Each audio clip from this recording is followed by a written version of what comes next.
Let's get your thoughts on the cost. The central bank governor has already put the number at over $600 million.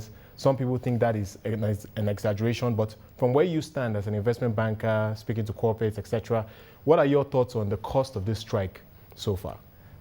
We actually think that the cost is much more than the estimate by the CBN governor, because when you look at the statistics for Nigeria, you only typically focus on the formal sector of the economy.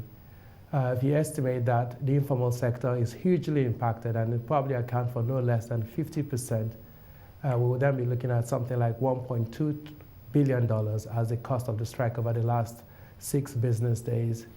That translates to about 1.9 trillion naira at the current exchange rate, which in fact is even far more than the amount that we were striking for in terms of the savings from the subsidy removal of 1.3 trillion.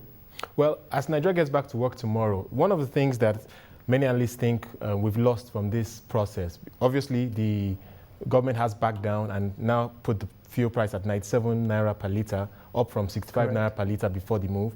But there's a sense that it was important and imperative that we remove those subsidies for us to get investment into the downstream oil sector. Do you see that as a cost at this stage? More so because we haven't actually heard anything in terms of a timeline for when these subsidies will be removed entirely. Well, the full adjustment to 97 naira doesn't really mean that for the average consumer, you're going to buy it at the pump at 97. The jury is still out. I think the evidence we've seen, at least for today, is that many filling stations are selling in the range of 140 to 150. And the modalities for reimbursing them of their subsidy pricing will need to be put back in place.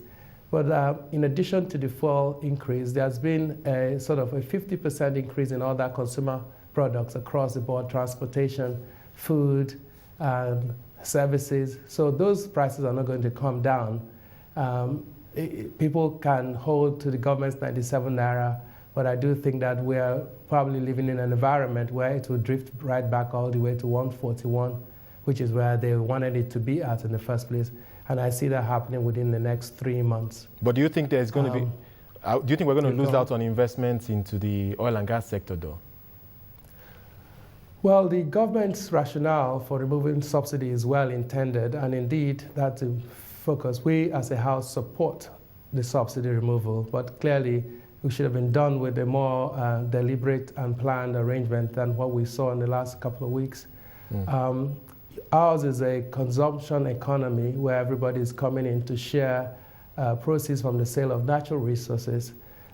If we were more of a productive economy, which is where the president wants to push the government towards, then clearly we can create more goods and services for the benefit of Nigerians. So yes, it is well intended, but I do think in the early days we will see and suffer quite a bit of pain, not least of which the events of the last few weeks will probably look like a holiday compared to the pains that we'll see in the weeks ahead.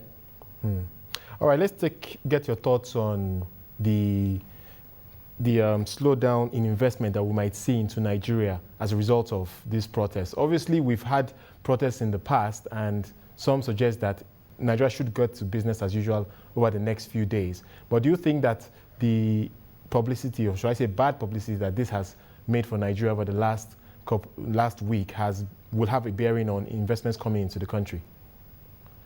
I don't think so. I do think that we'll want to see the detail of what the labor movement have agreed with the government that led them to call off the strike. And if that was in terms of achieving other cost savings in governance, because as you could see from last week, the debate drifted somewhat away from fuel subsidy to areas of wastage in governance and the cost of governance itself. We have this year something like 1.9 trillion as the budgeted number for the executive wage bill. And if the president holds firm to his promise of reducing that by 25%, we'll probably see a savings of 400 billion naira. That would be very helpful, but we'd like to see how that is implemented, and that means they have to send us a revised budget. You also have other areas where you have pensions and service-wide votes together that come up to something like 515 billion naira. We do believe there's a lot more savings that you could also squeeze out of those. If Labour is focused on trying to get government to reduce spending, then perhaps the foreign investor would not be necessarily worried about the week that we lost, but that the fact that there's a stable platform upon which you can build for the future. And in Nigeria, where the government is not borrowing in the domestic capital markets to pay for subsidy, is clearly a much better Nigeria for the average business. The government has clearly crowded out many businesses from the bond market. So the fact that the subsidy amount is reduced is helpful. If it goes out entirely, it will even be better.